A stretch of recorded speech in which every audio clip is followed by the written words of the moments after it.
listening to Nothing But Dicta, the podcast where everyone has an opinion and you get to hear it. Today we caught up with Lex Kirkwood, winner of the video bio contest for Professor Levine's class, to hear more about her story. Thank you for doing this. I appreciate it. Yeah, of course. Happy to. Happy that you can hear me. Yes, super stoked that I can hear you. So watching your video, the first thing that really grabbed my attention was the fact that you worked in music journalism for a little bit. My background's actually in the entertainment industry, so I'd love to hear more about that. Yeah, absolutely. I was in school in New Orleans at Tulane University, and part of the undergrad program allows you to get class credit for interning in a field that's related to what you're studying. And so I double majored in English and history. And for English, I was looking through all of these options for basically externships. And one of the ones was at this really cool, I guess it's a mixed media company, but basically they do music reviews and they're sometimes printed, but they're often just on the website. And so I applied there and worked there for one semester for credit. And then I just stayed on working there after because I really enjoyed it. I wrote concert reviews, album reviews. I occasionally got to interview people, which was really awesome. New Orleans has an incredible music scene with people coming through all the time. Huge, big name people coming and playing at tiny kind of New Orleans establishments too. So you really get a different concert experience than you get most places. So then in a complete 180 from music, you spent 2 years in the Peace Corps. Almost 2 years. Almost 2 years. And pretty much nobody I've ever met has done that. So I'm super interested in hearing what you did, what made you join it. Yeah, so actually law school is kind of what made me join it because I applied to law school when I was a senior in college and I was about to go. And then I had a lot of adult lawyers telling me that I should maybe do something else first to make sure that's what I wanted and then I shouldn't go straight. I also was maybe I need a break from, straight from kindergarten academics.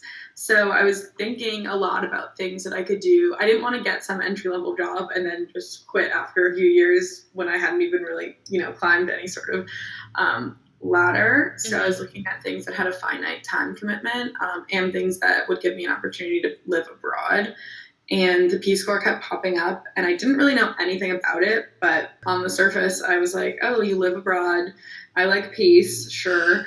I applied to South Africa, which is somewhere that I've always wanted to go, and I got in, and it was a really quick turnaround. They only give you 3 days to decide if you want to take the offer, and I didn't check my email for the first 1.5 of those 3 days.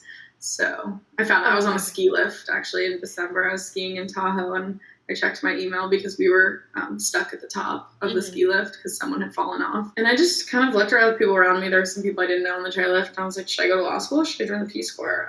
And the people on the chairlift, decidedly all of them were in agreement that I should join the Peace Corps. So I did. It was a crazy experience. I have a lot of issues with the organization, and it's, I think it has some neo-colonial issues within its core fundamental purpose. That being said, I think that it is what you make of it, and I had a really good experience. I was teaching English and doing HIV/AIDS preventative I guess you could call them community sessions because we were working with people of all ages, and then I also ran a group for high school girls where we talked about those sorts of issues, and we talked about preventing teen pregnancy and college preparedness, and it was really rewarding. I was supposed to leave in July, but they evacuated all of us in March at the beginning of, actually kind of middle, we were a little bit into COVID before they decided to evacuate us, but we all got pulled out then. That makes sense. They were probably just please go. Yeah, they were kind of wondering if we could, keep it going for a bit, and then in the end it was funny because we would have all been safer in the communities that we were in abroad because their COVID responses were much more efficient and successful than the US's. But I do understand why a big government agency wouldn't want to be responsible for people abroad in a pandemic. So do you think your past experiences have had any major impact on your drive to succeed in the legal field? I really think that the diversity of my work experience leading up to this, as well as coming from an academic background, being English and history that's so removed from what we're learning right now, has really allowed me to have faith in my ability to bring the important parts of writing and the important parts of interacting with people and having a job or being a good student to this field.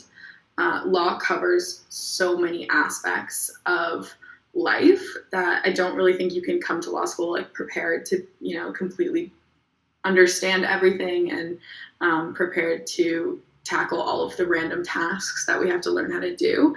But I do think that I am benefiting from multiple perspectives that are going to allow me to bring a bunch of different abilities and different ideas to law school. And I think that having a unique take on the law is something that is really vital to the next generation of lawyers who are going to change how we all interact with the law and how we can make that more accessible to other people. Because I think that although we need to master the traditional sense of the law and we need to understand, the context in how you can change and succeed within the existing law, I think that we need like a huge shift in how we deal with the law, how we write it, and how we apply it. And so I think that I'm coming to law school with that in mind, and that gives me a lot of confidence, may not be the right word, but it definitely is a motivator as I start law school. Awesome. Well, thank you so much for being here today, Lex. If you guys at home liked this episode, please hit the like and subscribe button and tune in next time for another episode of Nothing But Dicta.